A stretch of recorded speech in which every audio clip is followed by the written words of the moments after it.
আসসালামু আলাইকুম। নবকুমার স্টেশন ও doctor Shahidullah college থেকে আমি সহকারী শিক্ষক রুমা আক্তার বলছি। অনলাইন ক্লাসে সবাইকে স্বাগত। আজকে আমি ষষ্ঠ শ্রেণীর গণিত বিষয় পড়াবো। শিক্ষার্থীরা, তোমরা সবাই গণিত বই নিয়ে তৈরি হয়ে যাও। তোমরা সবাই বই খাতা বের করো এবং আজকে আমরা 3.2 করাবো। সবাই অনুশীলনী 3.2 বের করো। পৃষ্ঠা হচ্ছে কি 69। তাহলে তোমরা দেখো 69 পৃষ্ঠা কি আছে দেখো তোমরা সবাই। 1 নম্বর অঙ্ক কি আছে? সংখ্যা রেখা ব্যবহার করে নিচে যোগফলগুলো নির্ণয় করো। তাহলে আমরা 1 নম্বর অঙ্কটা দেখব।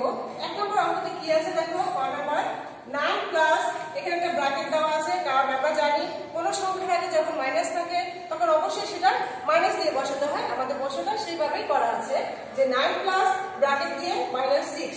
এখন এই অঙ্কটাকে আমরা কিভাবে সংখ্যা রেখার মাধ্যমে সমাধান করব সেটাই দেখব। দেখো বোর্ডে সবাই কিভাবে করা আছে দেখো। প্রথমে একটি সংখ্যা রেখা আঁকি, মানে আমরা কি করব, প্রথমে একটা সংখ্যা রেখা এঁকে নিব। এঁকে নিয়ে তারপর হচ্ছে কি আমরা সংখ্যা রেখার মধ্যে এই যে রেখাটা টানলাম, এটা হচ্ছে কি সংখ্যা রেখা, যেটা আমি তোমাদের যে 3.1-এ বুঝিয়েছিলাম এবং শিখিয়েছিলাম। এই যে লাইনটা টানলাম সেটা হচ্ছে একটা রেখা, যখন আমি সংখ্যা বসাবো সেটাই হয়ে যাবে সংখ্যা রেখা।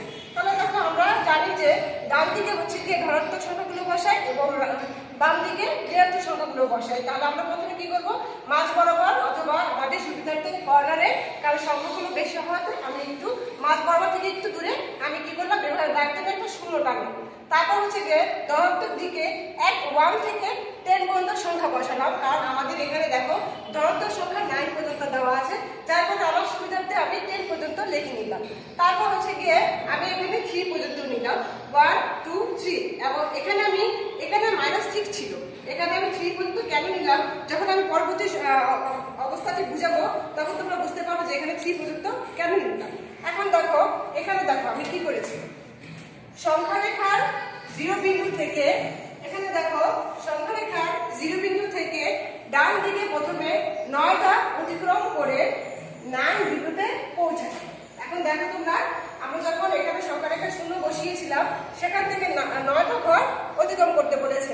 তাহলে কি 1 2 3 4 5 6 7 8 9, তাহলে কি আমরা 9টা ঘর অতিক্রম করতে পেরে কি করেছি, 0 থেকে অতিক্রম করে আমরা 9-এ পৌঁছিয়েছি। তারপর কি করেছি, 9 বিন্দুর বাম দিকে 6 ধাপ অতিক্রম করি এবং 3 বিন্দুতে পৌঁছাই।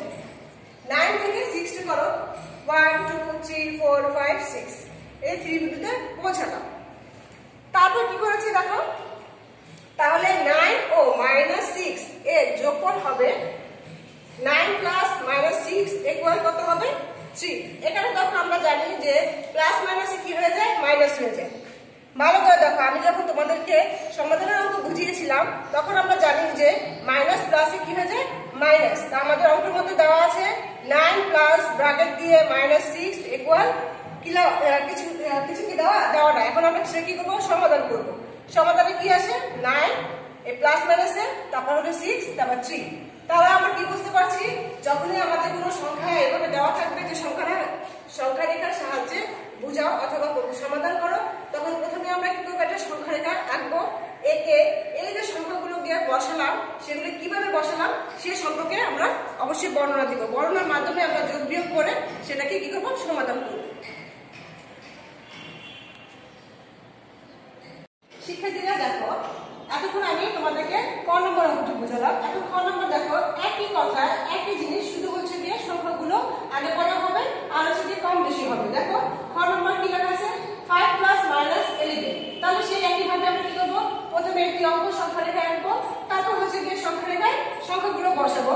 দেখো এখানে আমাদের +5 ছিল, এখানে আমরা কি করলাম, এখানে 0 বসালাম, 0 দিয়ে কি করলাম, এখানে 1 2 3, মানে যদি ইংরেজি বলি তাহলে 1 2 3 4 5, কারণ আমাদের এখানে 5 আছে, 5 গুলো বসালাম।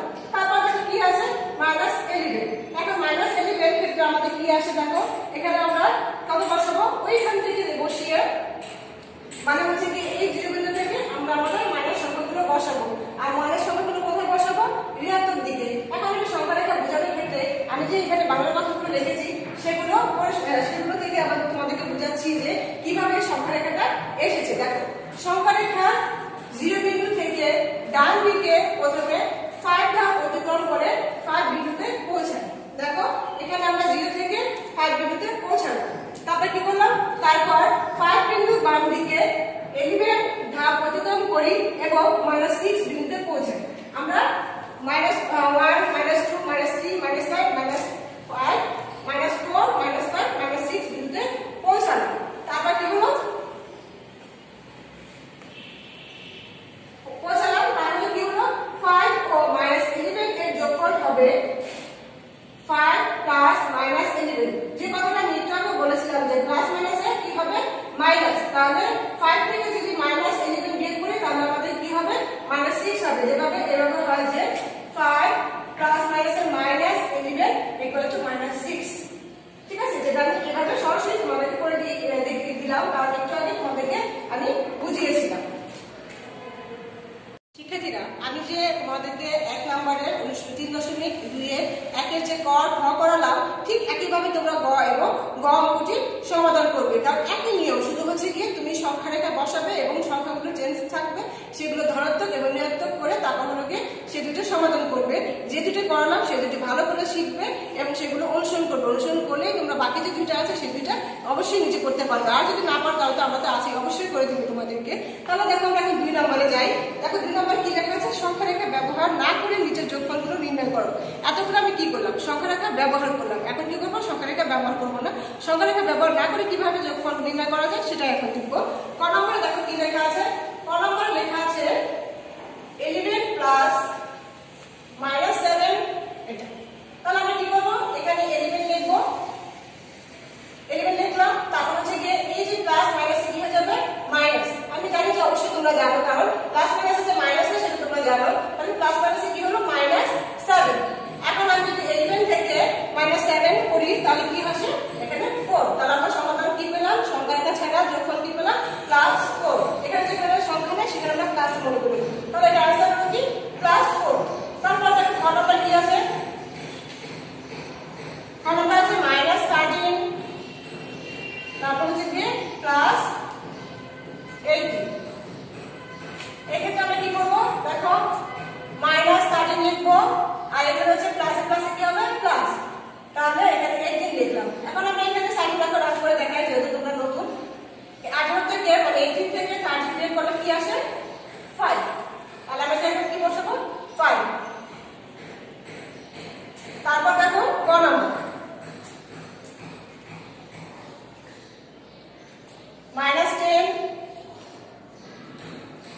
প্লাস 19, এখানে 19 এর আগে একটা প্লাস দাও। ঠিক একইভাবে আমরা যেটা ক নাম্বার করলাম, ঠিক একইভাবে এখানে মনে মনে এখানে কি করতে হবে, একটা প্লাস করতে হবে। সে প্লাস মাইনাসে -10 আর এই প্লাসের প্লাস হচ্ছে গিয়ে +19।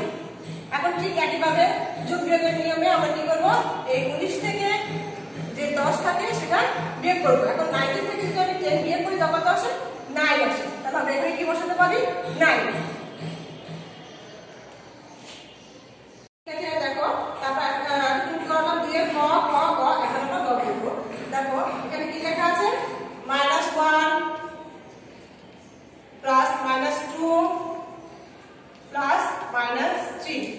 ঠিক একইভাবে আমরা এতক্ষণ যা করালাম একইভাবে এখানে প্লাস মনে করতে হবে, প্লাস মাইনাসে -1, তারপর হচ্ছে গিয়ে প্লাস মাইনাসে -2, আবার ঠিক একইভাবে প্লাস মাইনাসে -3।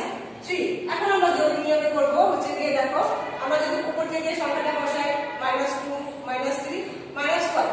এখন দেখো আমরা জানি যে এখানে কত হবে, 3 2 কত 5, 5 8 6 মানে 6। কিন্তু এখন যদি এই চিহ্ন থেকে চিহ্ন করে তাহলে এই চিহ্নটা কি আসবে, দেখো এই দুইটা থেকে যদি আমরা চিহ্নটা চিহ্ন করে চিন্তা করি তাহলে কি হবে মাইনাস মাইনাসে প্লাস, আর সেই প্লাসের মিলে এখানে মাইনাসে কি হয়ে যাবে মাইনাস। কারণ এই দুটো চিন্তা করো, দুটো হলো প্লাস, এই প্লাসটা এই মাইনাসের মিলে কি হবে মাইনাস। আবার আরেকভাবে বোঝা যায় যে এই তিনটা সংখ্যার ক্ষেত্রে বড় কোন সংখ্যা, বড় হচ্ছে গিয়ে 3, তাহলে 3 আগে কি আছে মাইনাস, তাহলে আমরা বড় কোণাতে যে সংখ্যাটা চিহ্নটা থাকবে সেই চিহ্নটাই আমরা বসাবো। তোমরা এভাবে বুঝে নিতে পারো, আবার সংখ্যার ক্ষেত্রেও বুঝে নিতে পারো। তাহলে কি আসলো -6, তাহলে এর आंसर কি আসলো -6। তারপর ও দেখো -2 প্লাস 8 প্লাস -4। ঠিক একইভাবে এখানে প্লাস মাইনাসে -2 প্লাস 8 প্লাস মাইনাসে -4। এখন সেক্ষেত্রে আমরা কি করবো, দেখো সেই আগের মতো তোমাদের যদি করে দেখায়, এখানে যদি -4 আর -2 চিন্তা করি তাহলে কি আসে 4 আর 2 কত হয় 6। এখন আমরা চিহ্ন কোনটা বসাবো? মাইনাস মাইনাসে প্লাস হয়ে যায়, মাইনাসে সরি বড় আগে যে চিহ্নটা থাকবে আমরা সেই চিহ্নটাই বসাবো। সেই চিহ্নটা হলো কি মাইনাস। তাহলে কি হলো -6 আর এখানে হলো কি +8। এখন +8 থেকে যদি -6 আমরা বিয়োগ করি মানে মাইনাস করি তাহলে কি আসবে 2, কারণ বড়টা আগে কি আছে প্লাস, এখানে আমাদের কি হবে প্লাস, আর প্লাস হলে আমাদের কি হবে প্লাস না দিলে হয়। এতক্ষণ যে শিক্ষার্থীরা আমি তোমাদেরকে অনুসরণী 3.2 এর 1 এবং 2 করালাম, একে যে করালাম বাকিগুলো তোমরা বাসায় অবশ্যই করবে, আর 2 যেগুলো করলাম আশা করি তোমরা বুঝতে পেরেছো এবং বাসায় বারবার চেষ্টা করবে যাতে করে কোনো রকম ভুল না হয়। আজকে অনলাইন ক্লাসে এই পর্যন্ত। তোমরা সবাই সুস্থ থাকো, ভালো থাকো।